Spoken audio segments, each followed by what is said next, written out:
எல்லாருக்கும் வணக்கம். நம்ம அழகே அழகு சீரியலில் நம்ம பாக்கியராஜ் மலரு கொஞ்சம் தனியாக வாயேன், உங்ககிட்ட ஒன்று சொல்லணும் அப்படின்னு சொல்ல, நீங்கள் இங்கேயே சொல்லுங்கள், எனக்கு வேலை இருக்கா அப்படின்னு மலர் சொல்கிறாங்க. அது மலரு வண்டிக்கு கட்ட வேண்டிய வட்டி காசை கொடுத்து வண்டியை வாங்கிட்டு வந்துட்டேன் மலரு அப்படின்னு நம்ம பாக்கியராஜ் சொல்கிறாரு.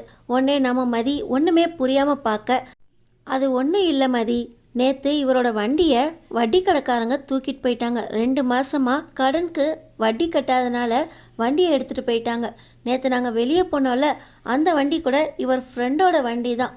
அதனால தான் அந்த வண்டிக்கு இப்போ வட்டியை கட்டிட்டு வண்டியை மீட்டிட்டு வந்ததாக சொல்லிகிட்ருக்காரு அப்படின்னு சொல்ல, நீங்கள் எதுக்கு வட்டிக்கு கடன் வாங்குனீங்க அப்படின்னு நம்ம மதி கேட்குறாங்க. இந்த வீட்டில் இது என்ன புதுசா? இந்த வீட்டில் எந்த வீட்டு விசேஷனாலும் இவர் போய் கடன் வாங்கிடுவார். எல்லா விசேஷத்துக்கும் இவர் செலவு பண்ணணும் அப்படின்னா இவரோட சம்பள காசு மட்டும் வச்சு எப்படி செலவு பண்ண முடியும்? அதுக்கு கடன் வாங்கி தானே ஆகணும். எனக்கு தெரிஞ்சு ரேவதியோட கல்யாணத்துக்குன்னு முத இவர் கடன் வாங்கினார். அப்போ ஆரம்பிச்சிச்சு ரேவதி கல்யாணத்துலேருந்து ரேவதியோட சீமந்தம், ரேவதி பசங்களுக்கு காது குத்து, ஓன் கல்யாணம் அப்படின்னு வரிசையாக ஒரே கடன் தான் மதி. நான் சொன்னேனே வண்டியை எடுத்துகிட்டு போயிட்டாங்க, அதுக்கு வட்டி காசு கட்டி எடுத்துகிட்டு வந்தாங்கன்னு. அது கூட 3 மாதத்துக்கு முன்னாடி ரேவதியோட பசங்களுக்கு மொட்டை அடித்து காது குத்துனாங்கல்ல, அதுக்கு பண்ண செலவு தான். நாங்கள் கடன் வாங்காமல் பண்ண ஒரே விசேஷம் எது ஒன்றுனா அது சுரேஷோட கல்யாணம் மட்டும்தான். கடன் வாங்கலையே தவிர என் பேரில் இந்த நிலத்தை பேங்க்கில் அடமானம் வச்சு தான் உன் கல்யாணமே நடந்துச்சு மதி அப்படின்னு நம்ம மலர் ரொம்ப சந்தோஷமாக சொல்லி முடிக்க, என்ன சுரேஷோட கல்யாணத்துக்கு நீங்கள் செலவு பண்ணீங்களா அப்படின்னு நம்ம மதி கேட்குறாங்க. என்ன மதி இப்படி கேட்டுட்ட? சுரேஷ் இவர் கூட பிறந்த தம்பி கல்யாணத்துக்கு இவர் செலவு பண்ண வேண்டாமா அப்படின்னு மலர் கேட்குறாங்க. அது இல்லைங்க்கா, மாதம் 1,00,000 ரூபா சம்பாதிக்கிறாரா அவரோட கல்யாணத்துக்கு அவர் செலவு பண்ண மாட்டாரா அப்படின்னு கேட்க, அவன் பாதி செலவு ஏற்றுக்கிறேன்னு தான் சொன்னான். ஆனால் அந்த நேரத்தில் தான் அவன் வேலை போய் பிரச்சனையாகி வீட்டில் இருந்தானா, அவனுக்கு கையில் காசு இல்லை மதி. அதனால தான் என் பேரில் இருந்த நிலத்தை அடமானம் வச்சு அந்த காசை வச்சு கல்யாணத்தை பண்ணோம் அப்படின்னு மலர் சொல்லி முடிக்க, ஒரு ஆம்பளையா பணத்தை சேர்த்து வைக்க மாட்டிங்களா?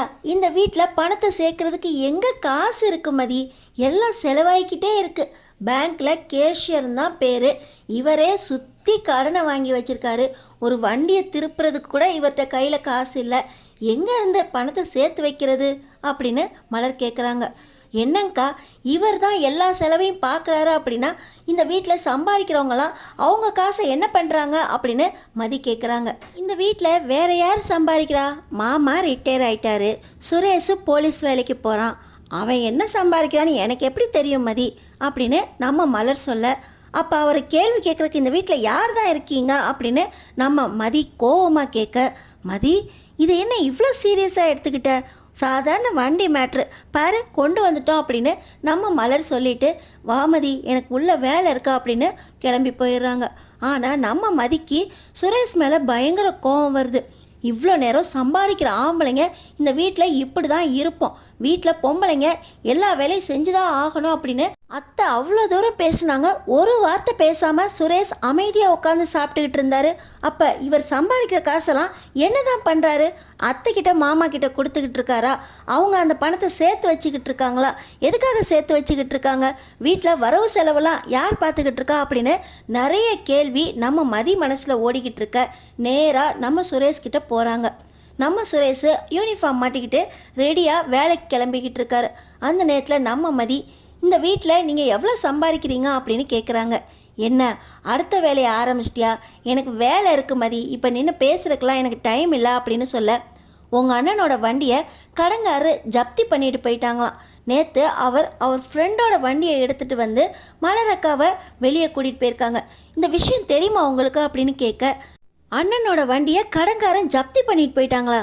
ஏன் அண்ணன் முழுசாக வட்டி காசுலாம் கட்டலையா அப்படின்னு சுரேஷ் கேட்க, அவருக்கு வட்டி காசை கட்டுற அளவுக்கு எங்கே இந்த வீட்டில் பணத்தை சேர்க்க விட்றீங்க? வரவுக்கு மேலே செலவு தானே வைக்கிறீங்க அப்படின்னு நம்ம மதி கேட்க, அது அவர் பாடு, அவர் சம்பாதிக்கிறாரு, கடன் வாங்குறாரு, வட்டியை கட்டுறாரு. இப்போ போகிற நேரத்தில் என்ன எதுக்கு நிற்க வச்சு கேள்வி கேட்டுக்கிட்டு இருக்கா அப்படின்னு ரொம்பவே சலிச்சுக்க, இந்த வீட்டில் நீங்கள் எவ்வளோ சம்பாதிக்கிறீங்க அப்படின்னு மதி கேட்குறாங்க. ஓ, இந்த கேள்வியெல்லாம் நீ என்கிட்ட கேட்குற அளவுக்கு என்கிட்ட உனக்கு என்ன உரிமை இருக்குது அப்படின்னு சுரேஷ் கேட்குறாரு. நான் உங்கள் பொண்டாட்டி, இந்த வீட்டில் பொண்டாட்டிங்கிற உரிமையோடு தானே நான் அந்த வீட்டில் இருக்கேன். நீங்கள் எவ்வளோ பணம் சம்பாதிக்கிறீங்க? மாதம் 1,00,000 சம்பாதிக்கிறீங்க அப்படின்னு உங்கள் அம்மா ரொம்ப பெருமையாக சொன்னாங்க. 1,00,000 சம்பாதிக்கிறவர் உங்கள் அண்ணனுக்கு வட்டி காசுக்கு காசு கொடுக்க மாட்டீங்களா? இந்த வீட்டில் வரவு செலவு எவ்வளோ ஆகுது தெரியுமா? உங்கள் அண்ணன் உங்கள் அக்காவோட கல்யாணத்துக்காக எவ்வளோ செலவு பண்ணார்? வட்டிக்கு வெளியே எவ்வளோ கடன் வாங்கினாரு? உங்கள் அக்காவோட பசங்களுக்கு காது குத்து சீமந்தம் அப்படின்னு நிறைய ஃபங்க்ஷன் வந்துச்சு. ஒவ்வொரு ஃபங்க்ஷனுக்கும் உங்கள் அண்ணன் அவர் காசுலேருந்து தான் செலவு பண்ணியிருக்காரு.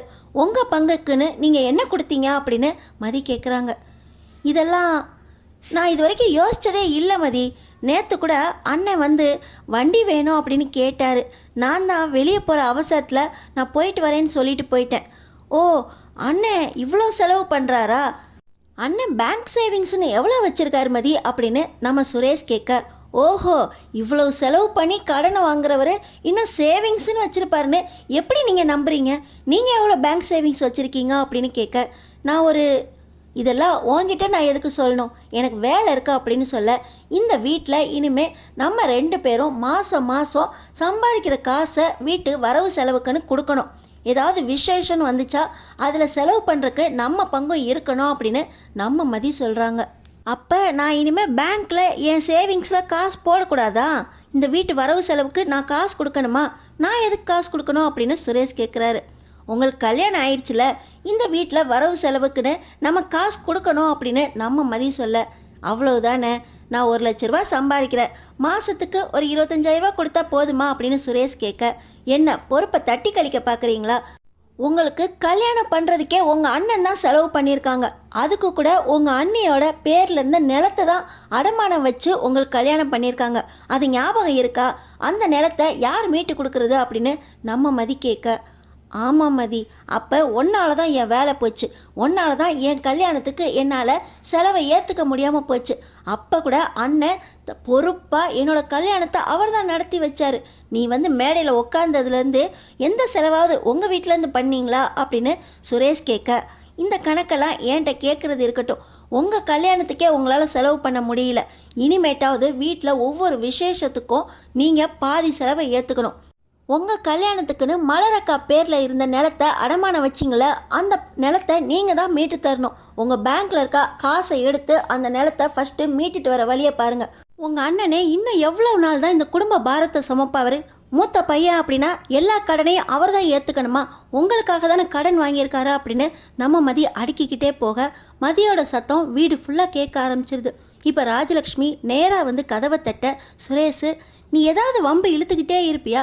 நீ போடுற சத்தத்தில் பாரு, அம்மா மறுபடியும் வந்து கதவை தட்டிக்கிட்டு இருக்காங்க அப்படின்னு சுரேஷ் ரொம்ப கோவமாக போய் கதவை தட்ட, என்னடா உன் பொண்டாட்டியோட சத்தம் இங்கே வெளியே வரைக்கும் கேட்குது, அப்படி என்னதான் பேசிக்கிட்டு இருக்கா, என்ன கணக்கு கேட்டுக்கிட்டு இருக்கா அப்படின்னு ராஜலக்ஷ்மி சொல்ல, இப்போ பார்த்தீங்கன்னா நம்ம அழகுமதி, இந்த வீட்டில்னு பெரியவங்க இருக்கோம், எல்லா விஷயமும் பெரியவங்கள்ட்ட கேட்டு தான் செய்யணும்னு நீங்கள் தானே சொல்கிறீங்க. இந்த வீட்டில் உங்கள் பையன் எவ்வளோ கடன் வச்சுருக்காரு தெரியுமா? சம்பாதிக்கிற பசங்க 1,00,000 சம்பாதிக்கிறான் என் பையன் அப்படின்னு அவ்வளோ பெருமையாக பேசுகிறீங்களே.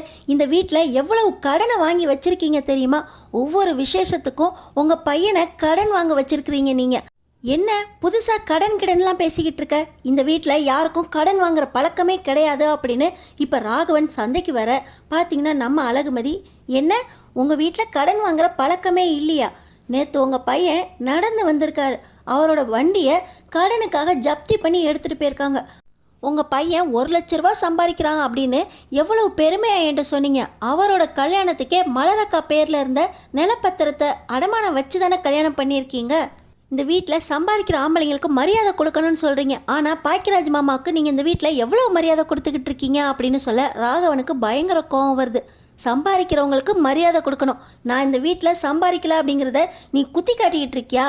நான் ரிட்டையர் ஆகிறதுக்கு முன்னாடி நான் எவ்வளோ சம்பாரிச்சேன்னு தெரியுமா?